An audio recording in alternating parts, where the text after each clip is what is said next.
Saudaraku, kapal nelayan dari Simpang 3 PD mengalami kejadian berpapasan dengan 5 kapal yang membawa etnis Rohingya di perairan laut Kabupaten PD Aceh.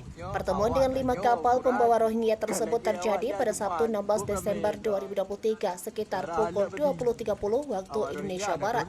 Dilansir dari seramnews.com pada Minggu 17 Desember 2023, Kapolres PD AKBP Imam Asfali SIK melalui Kapolsek Simpang 3 Ibtu Muhammad Tijar ST mengatakan, nelayan Simpang 3 melaporkan pada polisi dan warga. Di dalam hitungan menit, ratusan warga berhamburan ke bibir pantai Mantak Tari untuk berjaga-jaga supaya kapal Rohingya tidak masuk. Muhammad Tijar menjelaskan bahwa 5 kapal pembawa Rohingya yang terlihat oleh nelayan berada di lokasi yang berbeda di perairan Laut PD.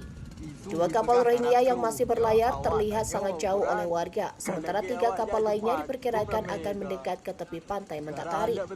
Namun, saat ratusan warga dan polisi berdiri di tepi pantai Mantak Tari Simpang 3, 3 kapal pembawa Rohingya tidak berani mendekati pantai Mantak Raya.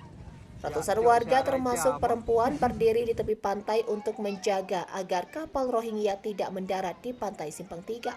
Muhammad Tijar menyampaikan bahwa telah memberi instruksi kepada nelayan untuk melaporkan ke tepi pantai PD jika ada kapal yang membawa Rohingya. Saat ini polisi bersama warga Simpang 3 masih aktif menjaga tepi pantai. Patroli di tepi pantai terus dilakukan sesuai dengan instruksi dari Kapolres untuk meningkatkan aktivitas patroli di perairan laut. Garah halak berarti. Awak Rohingya nak tolong. Yang terus pak kok jaya. Oma.